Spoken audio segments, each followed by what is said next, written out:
Welcome to Films and Stuff with your hosts, Pete Mitchell and Ethan Hunt. Hi, everybody. Welcome back to the Films and Stuff podcast. I'm Ethan, as always, joined by the most valuable Pete. Pete, what's up today? How are you? I am great. How are you? Very, very good. This is the part where I introduce you and ask you to explain, once again, the rules of the stream or skip episode for new listeners. So without further ado, take a deep breath and launch into it when you're ready.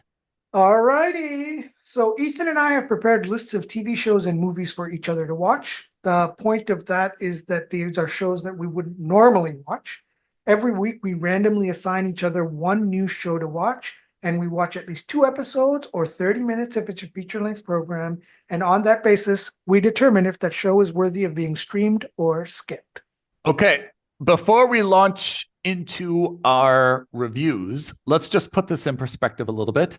This will be our 15th review. So that is 15 for me, 15 for you. That's 30 total shows. And I think, generally speaking, the first third of the year, we had some very, very poorly rated shows. Yeah. The middle third of the year, we were kind of at I think everything we got was kind of like a mooch, but nothing that really knocked our socks off. And then, for whatever reason, the last 4 weeks, we've been very hit or miss. Where Yeah. I've gotten a must subscribe, you've gotten the opposite. You've gotten a must subscribe, I've gotten a skip, and so forth. Are we going to be on the same page this week? Well, No, I think we both know the answer to that. But No. So I will let you go first, because I think you will have the shorter review, and then I will dive in. This week, we were both on Apple TV Plus, which historically has had very, very high quality shows. And I think we've almost always said that it's kind of the best bang for the buck in terms of the quality of shows versus the quantity of shows. You had a show called Me, not myself, but Me, M-E. And how did it go? Long story short, not well at all. Not well at all. So let's give a quick background. Me is almost like a superhero show, but maybe not. Okay. It's about a young kid. I guess he's a teenager, and he and his sister have moved to a new school, and he's getting bullied a lot. And in that first episode, he learns, or we learn, that he's got the superpower where he can shapeshift into somebody else. Yep. He doesn't know how to control that power. And the reason he finds out is because overnight, one night, he morphs into the same kid or that was showing him around on that very first day of school. Fast forward, he can't go home because he's stuck in this kid's body and he doesn't know how to, quote unquote, turn it off. So he leaves the house because, again, he can't come home. And so his parents hire a detective to look out for him. And then, of course, we learn that things aren't as cut and dry because that detective has a kid who's missing, who also has some kind of ties to the superpower world. We learn that the kid, whose name is Ben, by the way, can see his daughter, but doesn't know who she is or why he can see her. And she's somehow related to a storm that she was able to stop. I don't know. It's also, I know this sounds really weird and odd. That's because it is weird and odd. And I don't have a good explanation for it because as soon as the second episode was done, I turned it off and removed it from my watch history. This reminds me of one of the comments you had in one of our episodes like 2 or 3 years ago, where you're like, too many mysteries, not enough solutions, right? I watched this as well, and I'm with you. I dragged myself to the end of the second episode, and I felt like on the plus side, they definitely didn't hold anything back. It's not a story that takes a long time to like understand the point, but I felt like they just threw everything at us like all at the same time, and you're trying to sort through like what is relevant, what is not, how can there be like so many like intertwining unknowns kind of at the same time. And for all that mystery and confusion and mysticism, I wasn't really interested in the story. Yeah, Like, not at all. Like there wasn't a good hook that wanted me to continue no, watching it. And yeah, this is going to sound really bad, but I I agree already. generally don't like shows that are centered around children I agree already. because very rarely are child actors good enough to hold through a TV series or a movie, unless you're also a child and you're kind of in that young adult space. Yeah, We are not children, although I may act like it quite frequently. true. We do not fit in that young adult genre. Like that is not, we are not the intended audience. Yeah, But even if we were, I still think those criticisms are valid, which is to say, the hook isn't strong enough. The mystery isn't palpable enough. You're just not interested in figuring out what's happened, or at yeah, least I certainly wasn't. yeah, And that's why, like, even through the first episode, I was like, okay, well, I'm going to watch the second because I have to, because I yeah, made a promise to Ethan. But true. beyond that, I have no interest in continuing this show. Yeah, I think you're on the right track with, first of all, Ben is supposedly 12 years old in this show. And I think what's bogging you down and bogged me down as well is that there's a lot of family stuff going on, Yeah. right? Like he's got a mom, right? And his sister's got a dad, and it's kind of like the Brady Bunch thing where, these two married, so they're kind of like thrown together in the same house, a boy and a girl from the same school who aren't necessarily friends, but now they're kind of like, half brother, half sister, right? Yeah. So they're looking out for each other, kind yeah. of. So I think there's, first of all, a lot of kind of like family dynamics in this, which you and I have talked about ad nauseum. We're just not in this to deal with other families, like problems in terms of doing the dishes, who's cooking, who's picking someone else up, who's got like a busy schedule.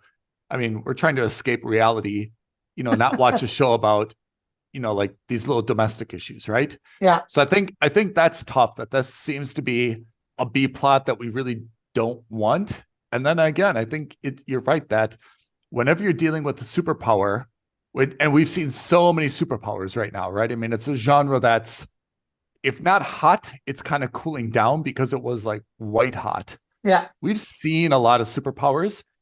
To put a superpower on a 12-year-old boy, oh, that's a lot to carry a show. That's really a lot to carry a show. It's got to really have a compelling hook, and dealing with the whole 12-year-old dude. Where were we at 12 years old? Like the amount, like I didn't even have angst as a 12-year-old because like you're not even in that angsty level yet, So kind of watching this guy him looks like he's carrying the weight of the world on his shoulders. Yeah, And you have to have a little bit of charisma. You remember that kid we saw in the Ryan Reynolds movie where he travels back in time? The Adam Project. The Adam Project. So at least that kid had charisma and was able to kind of spar verbally with Ryan Reynolds. So you didn't mind watching that. Like that was relatively okay to watch. And there was a little bit of, family drama in that. Yeah. But that was different. This kid, again, I'm sure he's a wonderful kid, but like, did he have the strength to carry this show? I don't think so. Well, they made him so kind of like depressed and bullied, and like is just kind of a downer to watch, right? Yeah. The flip side is I don't want them to do what they did in like the Ghostbusters reboots, like whatever the new one is, Frozen Rope. I don't know. What is it called? Frozen Empire. Frozen Empire. Where like they've got 12-year-olds who are like experts in quantum physics and able to like, Astrophysicists, you know, exactly. you also can't like make your 12-year-olds, like proper adults. So I agree with you. A very good example is the Atom Project, where that guy's a proper, I don't know if he was actually 12, but he's a proper young adult, but not like a super weirdo. He's a little bit mature for his age, but he's got like that childhood humility. And I think that's, if you're going to have a show about this, I think that's the right way to position it. So a lot of issues with me, but definitely I don't think either one of us can say it's even a mooch. It's a skip. And when Ethan says that, he means me, the show, not me as in Ethan. There's that other show called You. Yeah, which I like, Penn Badgley. Have you ever seen that clip on YouTube, where there's like two anchors, like on a evening newscast, and they're talking about like what their favorite shows are. And then one guy's like, "Oh, I really like You." And she's like, "Me?" She's like, "What are you talking about?" He's like, "The show, You." And like, they're both talking to each other, and the lady didn't know. And he's like, "Listen to what I'm saying. There's a show called You." And she like repeats her name. She's like, "There's a show called Martha?" He's like, "No, it's just You, YOU." And like, they're each getting like angry at each other because this is like they can't modern day Who's on First, right? Yeah.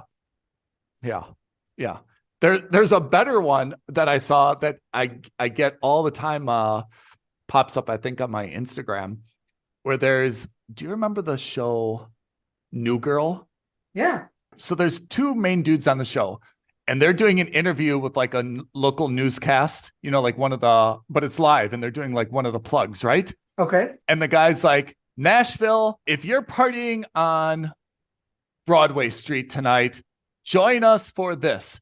And the lady's like, "Sorry, we're not in Nashville. We're in, I don't know, whatever the other city is in Tennessee, right?" And he starts laughing. She's like, "So we're not on Broadway Street. We're on this street." She goes, "Take two," right? So the guy goes, "Okay, if you're partying in whatever city on this street, join us tonight at 8 p.m. for the new episode of New Girl." She goes, "Actually, we're in Central Time Zone. It's actually 7 p.m. He mucks it up twice live. He got the city and street wrong, and then he got the time wrong. It's the funniest live clip where the guy and the second dude is just laughing and laughing and laughing in the second chair. It's really funny. Like, the guy's just like, "Oh man, I like totally mucked it up like every way possible." Awesome. Okay, that's a tangent. So that's me. Apple TV Plus. It's a skip. Skip. Let's get down to business. Let's get down to brass tacks, because let's get down to business. I like where this is going. I've picked you up this week, and you assigned me a show also on Apple TV Plus named Sunny, Sunny, which stars Rashida Jones, who we love. And the plot is thus, and this is in English, by the way, even though it's set in Japan. So she used to work on Wall Street. We find out that she had a corporate job. She's quite intelligent, mathematician-wise. She wanted to get away from the grind of her Wall Street job, so she moved to Japan, or Osaka, I think, in order Kyoto. to Kyoto, in order to, man, I'm like the guy from New Girl. New Girl. She moved to Kyoto to change her life and to teach English. While she is there, almost immediately, she meets a very nice Japanese man who is apparently an engineer or some type of technologist. And she understands that he works for a large Japanese conglomerate, and he is in the refrigeration department. He is basically an engineer for refrigerators, and he seems to be very passionate about refrigeration, noting specifically, how great is it that you can make something that cools based on heat? They have a courtship, they fall in love, they get married, they have a son, and this is all backstory. And then we find out in the first episode that he, the husband, and the son somehow had to travel. They were traveling together, and their plane crashed. Everyone is presumed dead. Some of the bodies have been recovered, some have not.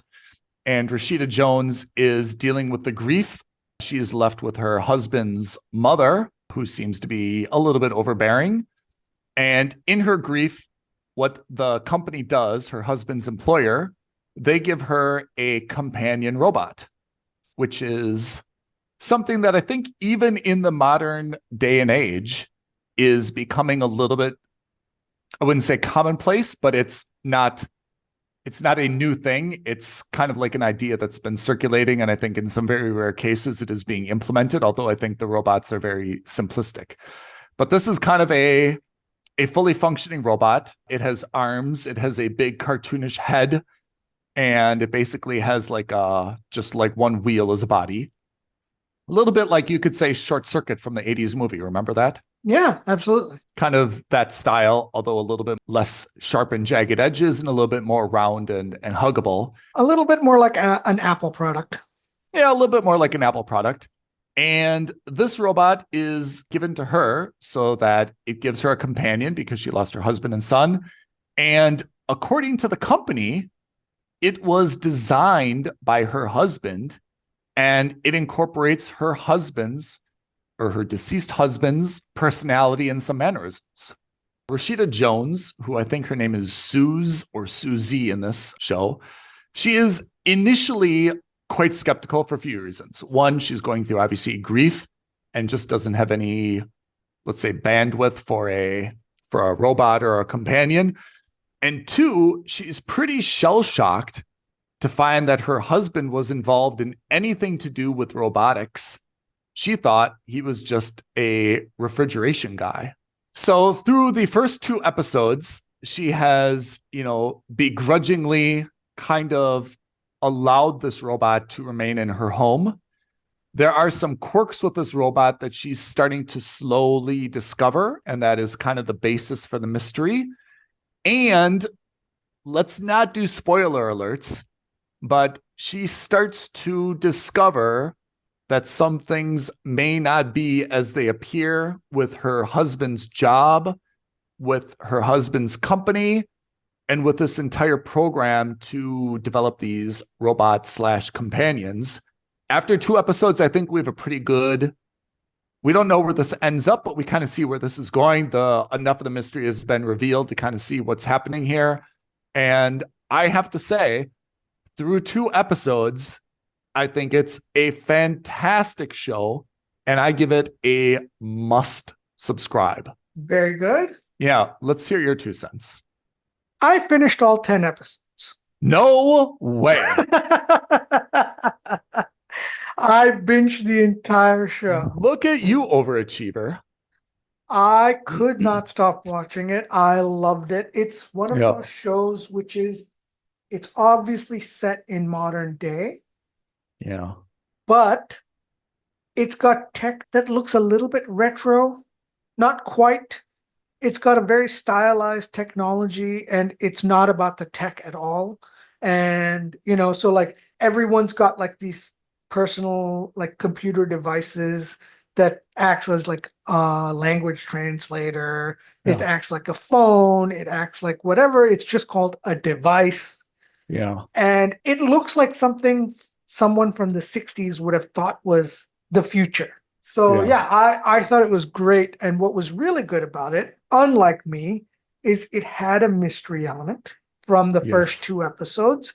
And you wanted to know more about that mystery element. They just teased the right amount of why is this interesting or why is this important for me to continue watching? Yeah. And it was flawless. Plus, I love the robot. I have to say, I think there's kind of 2 mysteries, and they're a little bit like co-joined. The first mystery is, I think there's at least through the first 2 episodes, there's a good amount of tension as to whether or not this robot is going to like freak out and like kill her, right? Like there's a good, and not in a creepy horror movie type of way, but just in we're kind of waiting for like the other shoe to drop and this robot to do something weird. That's one. And then the second mystery is, we obviously feel like there's something strange about her husband has a double life and there's something going on with this company. But I think you're right. They kind of tease it the right way. And I can see why you watched all 10 episodes. I mean, I paced myself, shall we say. But I kind of wanted to take a breather after the first two. And after the first two, I'm absolutely on board. This is a must subscribe. I think Rashida Jones is fantastic. And what I really like about this, and I think it's not easy to do, I think this is set a little bit in the future. Like maybe, I think it could be like 3 years in the future. You know, Okay. it's not dramatically different technology, but it seems to be a little bit more commonplace than kind of what we have now. So I think that's a little bit clever that we still kind of recognize things, but it's a little bit advanced. So it will probably, hopefully age well. And then the second thing is, and you and I are really into Japanese shows, right? I mean, we've watched Tokyo Vice, Shogun. So I think it's great that this is a foreign-based show, but I think because of the use of the technology, it doesn't have to be all in Japanese. It's English-based. Rashida Jones is openly saying, hey, you know, I never learned Japanese. You know, I have to communicate in English. And I think that, you know, the translation devices that they have also do a very good job of kind of like overcoming the language barrier. So it wouldn't be, I think, as interesting if this was kind of like a Silicon Valley technology company. Sure. I think the fact that it's kind of a Japanese company makes it a little bit more mysterious. And I think it also adds a little bit to the corporate culture of secrecy and denials without being kind of like a creepy US cover-up type of thing. So absolutely, I think this is a must subscribe. I'm really excited about it. Let me ask you this. It's not a true spoiler, but it's a small spoiler. Is there going to be a season 2? Has this left off in a place where there's season 2 ability? Yes. Now, does that mean it's going to have a season 2? I have no idea. You know, we didn't mention this at all, but I think the design of the robot is really key as well. You know, it's the right design that it seems kind of realistic and both warm and fuzzy in the sense that you could see yourself feeling soothed by the design of this robot, but at the same time, it's got enough kind of creepiness to it that it's not, you know, like a person. It's still clearly like a mechanical device, you know? Yeah, because the device looks like that, but then it's got an animated face, right? So the face is entirely animated, which is, I get what you're saying. So it's a little more cartoony, and that kind of dulls that sensation of, creepy robot from, you know, Lost in Space. Well, it's not Westworld either, you know, like Westworld. Yeah, exactly. You know, no like, uncanny valley. Right. Like no one's going to mistake this for a human. Like it's clearly a robot, but yeah, it has some human features. You know, you mentioned kind of the face. It's got like a very big, like a round TV screen, you know, with like a very animated smile and the personality too, by the way. Yeah. Yeah. Okay. So we had a skip. We had a must subscribe. Where do we go next week? So next week, you're going to stay on Apple TV. Yeah. You're watching a show called City on Fire. I'm watching a movie on Netflix called Rebel Ridge. Rebel Ridge, the new Rambo. Relatively new movie. I have watched it. Oh, you have? Okay. I have. That's all I'm going to say. Okay. All right, Pete, this has been a streamer skip. Before we sign off, you want to drop our YouTube jazz so everyone can ring the bell and subscribe and follow and such? Absolutely. As Ethan has alluded to, please tweet at us at F&S Podcast, DM us on Instagram at Films and Stuff Podcast. But as always, the best thing you can do, like this video, leave a comment below, hit the subscribe button, and hit that notification bell. I love it already. Pete, thank you for your insights today. Listeners, thank you for tuning in. Don't forget to give us your feedback and suggestions. We will see you next week, next episode of the Films and Stuff Podcast. Thanks, everyone. Thanks, Ethan. Thanks, everyone. Thank you for listening to another episode of Films and Stuff. If you haven't already, please subscribe and review on Apple Podcasts, Spotify, or wherever podcasts are downloaded. Films and Stuff. There is no substitute.